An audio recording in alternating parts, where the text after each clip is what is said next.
Hi gang, welcome back to the blue skies. Back at my Stuka, I did my second mission in this thing, and it was a two-sortie mission, and I got destroys on both targets. The first was a, what was the first one? I forgot already. It's terrible. The first one was a field fortification, a bunker, and we destroyed it. It had no anti-aircraft, thank God. The second one was an infantry position that apparently has no anti-aircraft on it. So I picked up, I think, 5 total victory points for destroying both.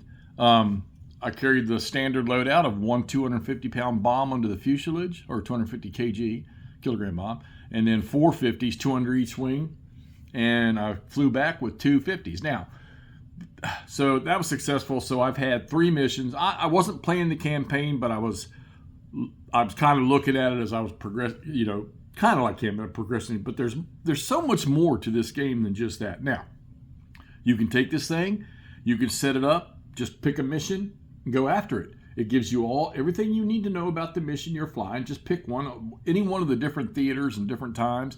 Maybe you're flying a different type of Stuka with a better loadout. I'm still working on with the first edition, the B1, and which doesn't carry such a heavy load. It can carry a 500, but that's the max weight you can carry in bomb capacity. So it's 500 kilograms. So you have to kind of break that up if you want to carry stuff underneath the wings. So 2 missions, 3 sorties. I've suffered tail damage. I've suffered an engine hit, some engine damage, but no wing or fuselage damage, no machine gun damage. Didn't even get to use my machine guns, just straight bombing runs. Did have the potential for enemy fighters, and actually drew a card where I had to roll for whether or not I was going to be picked up by enemy fighters. And good thing the roll was unsuccessful, and I did not get any because I didn't have any fighter squadron support with me either. So it had to have been my Stuka against whatever fighter showed up. And since I'm playing the first tier where there's no formation stuff, and you just, my lieutenant card here says, here at the bottom, just ignore any formation rules in this game. I'm not using them. I'm sure that would progress under maybe with different theaters or different missions a little later on, but right now I don't have to worry about that. And I'm sure that's, probably designed to help you get into the system. But so, like I say, you could take this thing, set it up, play a game, be done in 15, 20 minutes, play a mission, maybe play a couple missions in 30 minutes. It's easy. Everything's done on the cards by flipping cards, and the cards tell you what to do. And then you have to make choices on how you use your cards, and which I'm going to explain here. You'll notice on my pilot's card here, I've only got 1 stamina left because I had to burn. I had 4 to start with. I had to burn 3 more in the second mission in order to pull up out of my dive and to be able to get my plane back to my base. Now, let's talk about the depth of how far you can go with this. All right, so the campaign series throws in a bunch of new stuff where your pilot can start to earn awards and achievements and stuff like that, ribbons. He can start ribbon his Iron Cross second class, all the things that that German officers got for their antics during World War II, we'll say. And if you're playing the campaign game, you're going to start to track that. You're going to you're going to have victory points that will allow you to upgrade your skills as a pilot, to include that if you update a skill as a pilot, you're able to update a skill in your gunner, because a lot of the Stukas had 2 would have some 2-seaters, would have a pilot and a gunner in them. I don't know if this one does or not. It looks like the turret or the cupola on this thing looks like it's big enough. I don't know much about them. I just know that when I play games, I want Stukas to hit my frontline targets, defensive targets, before I go in. So that's that was one of the big reasons I wanted to play this thing.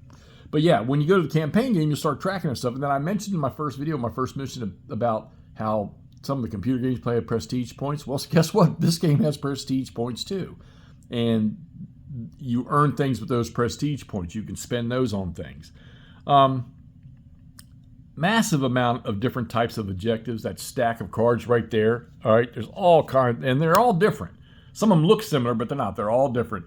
You've got altitude cards, which change where the clouds are, what the weather is, what altitude you have to fly, whether it's high or low. And then they've got actually one more, which is like super low or something like that, which is very dangerous. You have draws in this game where you might have to just chuck a random card.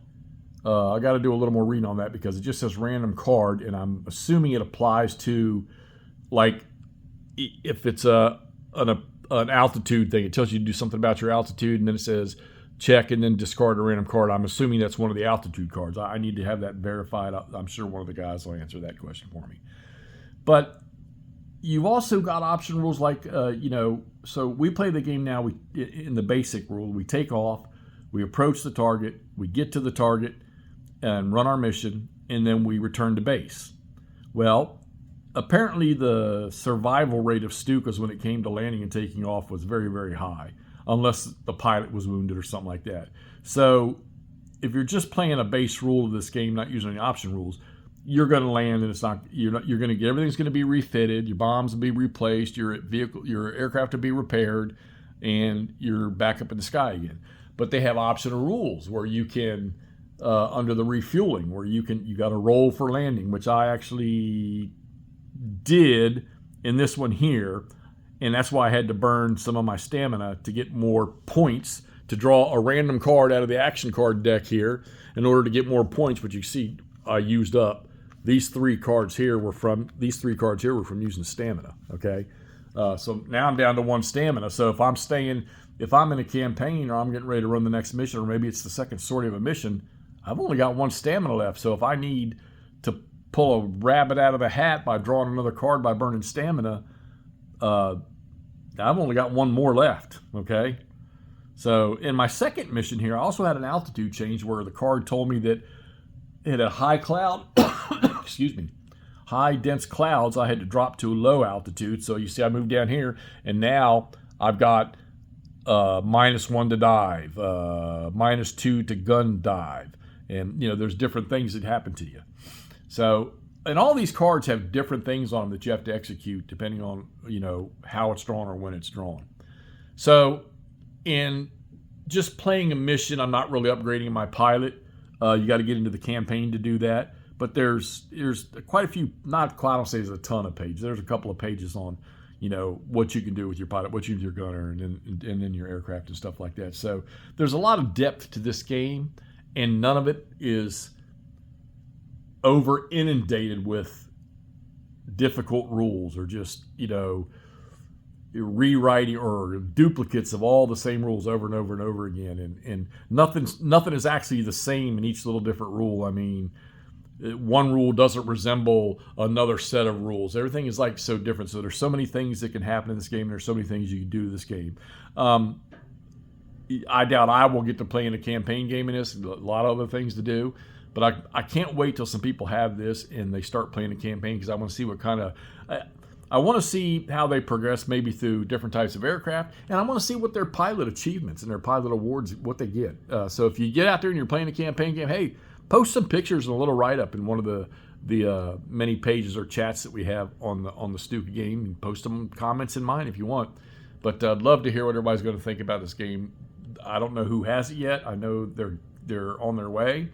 So when you get them out, play them, give us some feedback, let us know what you think of this. But hey, JU87, Stuka Ace, my first go at a game like this. Now it's making me interested in maybe a tank version is what I think I might like to get my hands on to give that a shot. Because I think that I had Patton's Best a long time ago, but I lost it and never really got a chance to play it. But I got a feeling it would have been fun. So, all right, let's wrap this up. Second mission done. I got 2 destroys on this one here.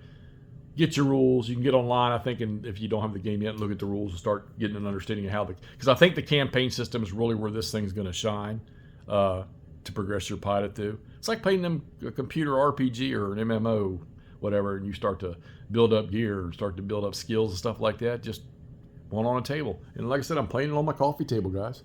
So you don't need a big footprint to play this game. All right, we'll talk to y'all soon.